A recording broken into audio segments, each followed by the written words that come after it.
Iban. Hanapin namin yung aming isang manok.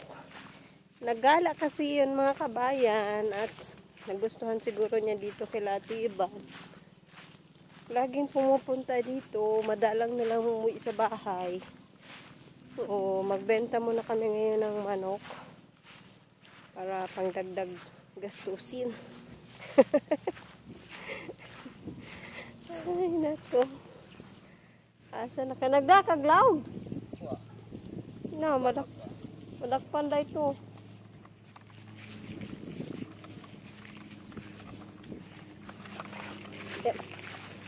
Asa na ka? Ito no, wala rabang tao dito kila Ate Iban.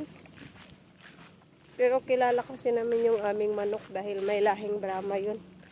Yung buntot nun ay magkaiba sa native na chicken. Dito lang yun nakita ko kanina nung naglalako ako. Ano katong gipangita, ang bayabas mo yung nakitaan.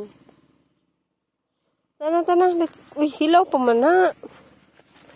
Bayabas yung sa kabata. Di ara.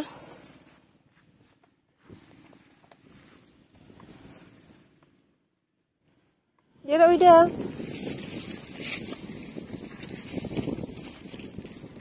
Hugaw man. Uy, hilaw, uy.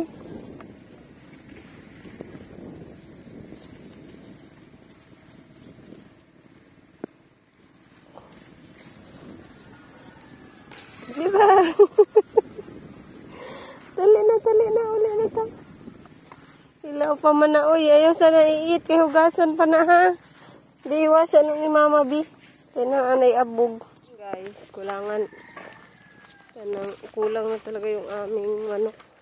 Punta tayo at Chila. So, yung dala natin, kalabasa. Manok. May manok. Binta natin yung manok. Iuna sa ng kalabasa.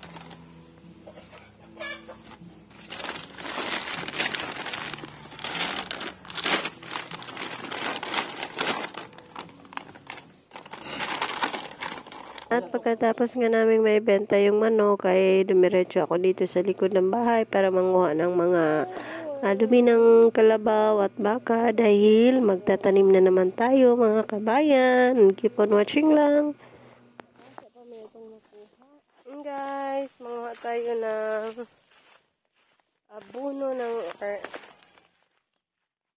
anong tawag dyan? Pupo ng kalabaw. Ayan o. Basa pa man, uy. Basa pa man eh. May tatanim akong pipino. Sama ko yung maliit na bata.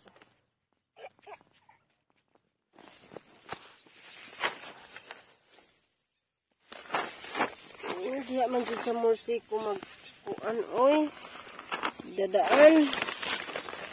Ayan. Medyo basa-basa pa ito.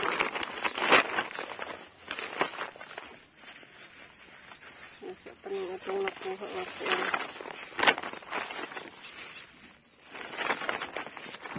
Kasi ako, yun mga kabayan, meron tayo ditong binilad na cucumber or pipino. Try natin kung tutubo pa ba ito. Hindi ko ganahan ano. Lami na mo? Lami sa cucumber Sidling natin yan. Pag hindi yan nabuhay, maghanap ulit tayo. Baka kalabasa na lang. Hindi nabuhay yung cucumber. Naman tayo kamunggay ma. Ma? Ito sa kabata eh. Ligaw-ligaw. Saan ako? Bebe! Ito itong sundang. Alam ma, niya cute ma oh. Ma, lipat ra ka ma. Hala, monster! Sige, dihag lakaw-lakaw, wag monster.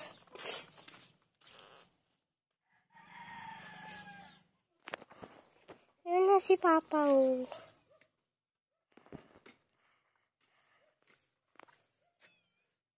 Why is this one? Binabigi. Baro sa ate, be. Yan naman ay nagtayo si Loloy ng poste na mapagkakabitan ng kuryente, koneksyon nitong tubig or ng tangke. Ma'am, dugayo lagi mo. Loading, lagi ito pa dool ay. Ito pa dool ni Papa. Layo raman dia ako, bi. Sinalasi sa atos bibi ka. Darag slipper niya, oh.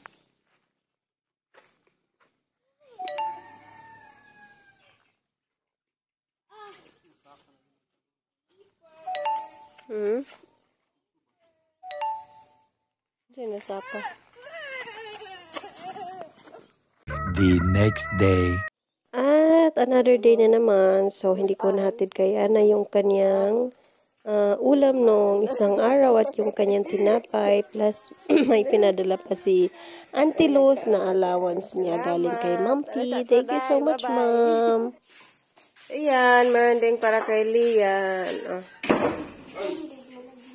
2 weeks mo na yung mga allowance. Mag-thank you ka kay Ma'am T and Ma'am Grace. Thank you, tita. At Ma'am Grace. Salamat, Ma'am. God bless po sa allowance ni Lian. So, para ngayong araw ay magbabalot pala tayo ng tinapay dahil may order tayo mga kabayan. Yan. Spanish, panderegla, and then cookies. Tapos merong singan ani kanang munay. At ngayon naman ay ikakabit nila yoyo or lalagyan nila ng switch dito sa bahay para sa function noong patubig doon sa balon nila Yoyo Alan. At lalagyan nila ng switch yan mamaya. So maraming salamat po sa sponsor nila Auntie Luz and to Yoyo Alan and family. Thank you so much sa inyong pagtulong sa amin. Si Lord na always ang magbabalik ng more blessings po sa inyo. God bless to all.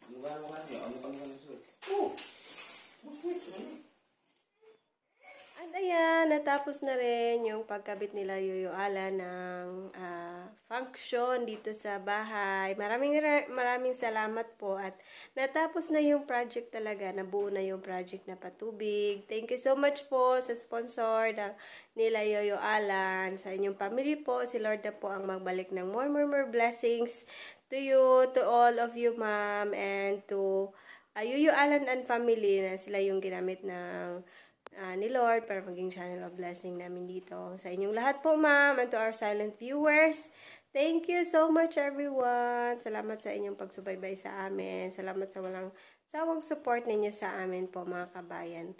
May the Lord God bless us all always. Amping mong tanan. Ingat po. Bye-bye.